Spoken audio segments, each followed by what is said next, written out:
Shadow cabinet বা ছায়ামন্ত্রী পৃথিবীর বহু দেশে আছে। ইউকে যুক্তরাজ্য, অস্ট্রেলিয়া, নিউজিল্যান্ড, কানাডা, মালয়েশিয়া, দক্ষিণ আফ্রিকা, আয়ারল্যান্ড এবং ভারতীয় কিছু আছে। ছায়ামন্ত্রী শ্যাডো ক্যাবিনেট বা শ্যাডো মিনিস্ট্রি এটা হচ্ছে মূলত সংসদীয় গণতন্ত্রে বিরোধী দলের একটি ব্যবস্থা। এতে বিরোধী দল সরকারে থাকা প্রতিটি মন্ত্রণালয়ের বিপরীতে একজন করে ছায়ামন্ত্রী নিয়োগ করে। এটা পৃথিবীর প্রায় উন্নত বিশ্বে আছে, যিনি ওই মন্ত্রণালয়ের কাজ পর্যবেক্ষণ করবেন। অনুপযোগী কোনো পরিকল্পনা নিলে ছায়ামন্ত্রী উত্তম উপযোগী পরিকল্পনা প্রস্তাব করবেন, বিকল্প উন্নত নীতি প্রস্তাব দিবেন। তাহলে অনুপযোগী কোনো পরিকল্পনা দেশে বাস্তবায়ন করতে পারবে না। এভাবে যদি গণতান্ত্রিক সংশোধনীয় সিস্টেম অনুযায়ী একজন ছায়ামন্ত্রী নিয়োগ দেওয়া হয়, তাহলে মন্ত্রীরা অন্যায় কাজ করতে পারবে না, অন্যায় কাজে বাধা আসবে। আমরা যদি মনে করি মির্জা আব্বাস যদি মন্ত্রী হন এবং ওনার পেছনে যদি নাসিরুদ্দিন পাটোয়ারিকে দেয়া হয়, 2 মাসে যা অবস্থা হয়েছে, তাহলে দেখবেন দুর্নীতি অন্যায় কাজ করার কোনো সুযোগ পাবে না, সব বের করে ফেলবে, কোথায় কী লুকাবে কোনো সুযোগ পাবে না।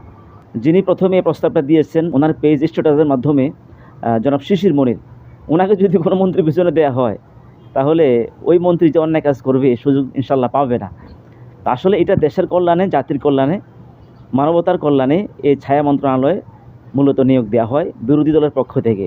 ইনশাল্লাহ 11 দলের পক্ষ থেকে ছায়া মন্ত্রণালয় থাকবে।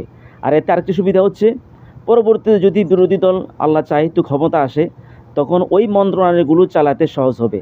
সাধারণত বিভিন্ন দেশে যেখানে শ্যাডো ক্যাবিনেট বা শ্যাডো মিনিস্ট্রি ছায়া মন্ত্রণালয় আছে, সেখানে দেখা যায় যারা ছায়া মন্ত্রণালয়ে কাজ করে তারাই ওই মন্ত্রণালয়ের পরবর্তীতে ক্ষমতা আসলে দায়িত্ব পেয়ে থাকে।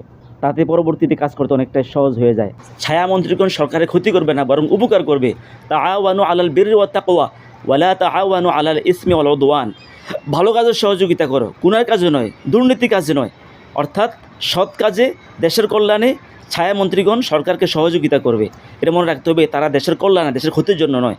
আল্লাহ তাআলা বাংলাদেশকে দুর্নীতি মুক্ত করুক, চাঁদাবাজ মুক্ত করুক, সন্ত্রাস মুক্ত করুক, মাদক মুক্ত করুক, একটা সুন্দর পরিবেশ বাংলাদেশে কায়েম করুক, যাতে হত্যাযোগ্য থেকে, অগ্নিসংযোগ থেকে আজকে বাড়িঘর পুড়িয়ে দিচ্ছে, হত্যাকাণ্ড হচ্ছে, ইনশাল্লাহ সব বন্ধ হবে। আল্লাহ তাআলা কবুল করুক, আমিন।